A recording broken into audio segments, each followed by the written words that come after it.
Ninth numerical करते हैं। सो से न्यूमेरिकल नंबर 9।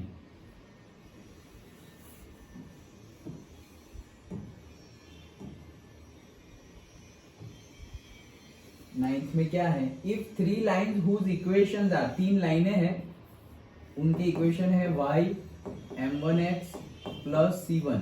अच्छा, फिर दूसरा है y is equals to m2x plus c2। Okay, and third है y is equals to m3x plus c3। फिर से पढ़ लेते हैं। 3 लाइन्स आर देयर, ओके, जिसके इक्वेशंस हमें गिवन है, से y is equals to m1x plus c1, then y is equals to m2x plus c2, then y is equals to m3x plus c3 are concurrent। ये भी concurrent है। concurrent मतलब एक point पे मीट कर रहे हैं वो लोग, डन, इंटरसेक्ट कर रहे हैं। then show that this, मतलब ये प्रूव करने वाला है कि बताओ कि भाई ये इक्वेशन कहीं ना कहीं से तुम लेके आओगे, concurrent है। ओके, चलो तो लाते हैं इक्वेशन। सबसे पहले क्या करें, concurrent है, जैसे इसके पहले वाले न्यूमेरिकल में ही देखा हमने कि कॉन्करेंट मतलब एक ही पॉइंट को सेटिस्फाई, तो वो पॉइंट पहले फाइंड कर लेते हैं। तो वो पॉइंट पहले फाइंड करें, कोई भी 2 इक्वेशन ले लो, से मैंने ये 2 ले लेते हैं। ओके, तो वो दोनों इक्वेशन को सॉल्व करते हैं। से y is equals to m1x plus c1 और दूसरा है से y is equals to m2x plus c2। तो सब्ट्रैक्शन कर देते हैं, माइनस माइनस माइनस, सो हो जाएगा क्या, ये प्लस माइनस कैंसल्ड, ये हो जाएगा m1 minus m2 x common, done. Okay, और ये सब क्या है, अरे इज इक्वल्स टू 0 आएगा, ये तो कट हो गया ना। हाँ, तो ये क्या है, ये आ गया से c1 plus c1 minus c2 that is equals to 0, क्योंकि इस साइड 0 हो गया ना, y माइनस y तो 0 हो गया। ये समझ में आ गया। तो ये हमारा आया है m1 minus m2x plus c1 minus c2। Okay, अब दूसरी दो, इससे मुझे मिलेगा क्या भाई, हाँ चलो इससे x मिलेगा ना, तो x निकाल लेते हैं। से x की वैल्यू क्या हो जाएगी, ये उधर चला जाएगा तो c2 माइनस c1 हो जाएगा, c1 माइनस c2 की जगह c2 माइनस c1 हो जाएगा, और ये पूरा का पूरा नीचे आ जाएगा, तो ये आ गया m1 माइनस m2। ये x मिल गया, ये x की वैल्यू कहीं पर भी पहले वाले में ही पुट कर दो, तो y मिल जाएगा मुझे m1 इंटू x1 की, हाँ x की वैल्यू पुट करो, यस। सो x की वैल्यू पुट करेंगे तो क्या मिलेगा मुझे, c2 minus c1 divided by m1 minus m2, x की value c2 minus c1 m1 minus m2, correct, plus c1, done. तो मुझे y भी मिल गया और मुझे ये ब्रैकेट में है ना, मुझे x और y दोनों मिल गए। ओके, तो x और y दोनों मिल गए, मतलब क्या है कि ये तीनों के तीनों ये पॉइंट पर मीट कर रहे हैं, डन। अगर ये तीनों के तीनों ये पर्टिकुलर पॉइंट, जैसे हमने इसके पहले वाले न्यूमेरिकल में देखा कि ये 1, 2 और 3 इक्वेशन है और तीनों के तीनों एक पॉइंट पर है, तो वो तीनों के तीनों वो पॉइंट को सेटिस्फाई करेंगे। तो मतलब कि ये दोनों इक्वेशन से तो मुझे ये पॉइंट मिल गया x, y, लेकिन वो जो थर्ड है वो भी इसमें से पास होगा, इसको सेटिस्फाई करेगा, डन। मतलब ये पॉइंट वो लाइन को सेटिस्फाई करेगा। ओके, तो ये एक्स वाई की वैल्यू वहां पुट करके देखते हैं। तो देखो चलो, से y, तो y की जगह ये पुट कर देते हैं, क्या पुट करेंगे, m1 into c2 minus c1 whole divided by m1 minus m2 plus c1। तो y इज इक्वल्स टू, अब इज इक्वल्स टू में क्या है, m3, तो m3 x की जगह ये पुट करना है पूरा, तो से c2 minus c1 whole divided by m1 minus m2। Okay, m3x put कर दिया प्लस c, डन।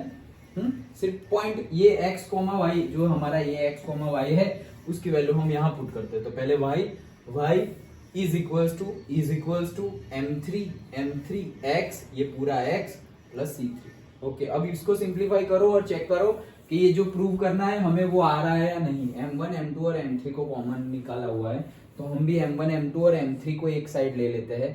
उसके लिए हमें एलसीएम लेना पड़ेगा। हाँ चलो, सो उसके लिए हम एलसीएम ले लेते हैं।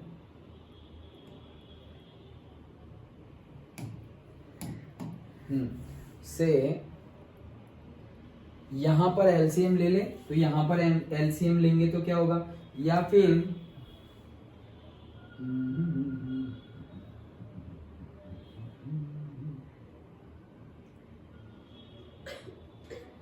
पहले मल्टीप्लाई कर ले क्या, चलो जो भी सिंप्लीफाई हो रहा है पहले इसको मल्टीप्लाई कर लेते हैं। क्या अरे चलो यार आगे बढ़ो, जैसे जाया जाएगा देखा जाएगा, जो भी होगा वो। तो मैं यहाँ पे इसको अंदर मल्टीप्लाई कर दे रहा हूँ। ओके, तो m1c2 माइनस m1c1 मल्टीप्लाई कर दिए। ओके, ये तो है ही। अब यहाँ पर मैं एलसीएम ले रहा हूं तो ये पूरा यहाँ चला जाएगा, ये पूरा यहाँ चला जाएगा, तो c1 इससे मल्टीप्लाई होगा, तो यहाँ पर क्या आएगा, plus m1c1 minus m2c1 done, whole divided by यहाँ पर मेरा आ जाएगा m1 minus m2। Okay, is equals to, अब यहाँ पर भी हम ले रहे हैं तो क्या करें, ये m3 को मैं अंदर मल्टीप्लाई कर दे रहा हूं, तो वो हो जाएगा m3c2 माइनस m3c1। अब एलसीएम भी ले रहे हैं तो ये पूरा यहां मल्टीप्लाई होगा, तो c3 के साथ ये मल्टीप्लाई होगा, तो से प्लस m1c3 और c3 इसके साथ भी होगा माइनस m2c3। बहुत ध्यान से करना, बहुत लंबी लंबी कैलकुलेशंस है, कंसेप्ट कोई सिंप्लीफिकेशन करना है। ओके, लेकिन आराम से, कुछ भी इधर उधर हुआ तो गलत हो जाएगा। होल डिवाइडेड बाय ये एलसीएम था मेरा m1 माइनस m2 डन। वो दोनों साइड है तो वो तो कट हो गया पहले ही, m1 माइनस m2। अब बाकी क्या बचा, अब सबके सब एक साइड ले आओ और जो कट हो रहा है निकाल दो। इस साइड है m1c2, इस साइड है क्या m1c2, नहीं है। इस साइड है m1c1, इधर नहीं है। यहाँ पर ये m1c1, देखो ये माइनस m1c1, ये प्लस m1c1, कट हो गया। ओके, फिर से इस साइड है m2c1 और m2c1 यहाँ पर नहीं है, और m1c2 भी बस खत्म हो गया जो है वो। तो यहाँ पर m1, अभी m1 वाला ये एक है और ये दूसरा, दोनों में से m1 कॉमन निकाल रहा हूं, तो यहाँ पर क्या था c2, ये क्या है प्लस, इधर आएगा तो माइनस c3 डन। ओके, सीधा सीधा ये, हाँ सीधा सीधा ये। देन दूसरा, तो मैं m2 वाला कहाँ है, ये रहा, ये देखो माइनस m2c3 है, वो इधर आएगा तो प्लस m2c3 हो जाएगा, उसमें से मैंने प्लस m2 निकाल लिया। ओके, तो बचा क्या c3, और यहाँ पर भी m2 है, उसमें से क्या बचा c1 डन। ओके, और m1 आ गया, m2 आ गया, और m3, ये m3 तो दोनों इधर ही है, तो m3 दोनों उधर है, उसको इधर ले आओ, तो माइनस वाला प्लस और प्लस वाला माइनस, तो माइनस वाला जो प्लस होगा उसको मैं पहले लिखता हूँ m3, और यहाँ हो जाएगा c1 minus c2 that is equals to 0। तो यस देखो, 1 के साथ 2 3, 2 के साथ 3 1, और 3 के साथ 1 2, तो 1 2 3 2 3 1 3 1 2 सही है, अंडरस्टूड। ओके, तो थोड़ा यहाँ पर शॉर्ट में करे, ये करे वो करे, क्या करे, अरे आगे बढ़ते रहो।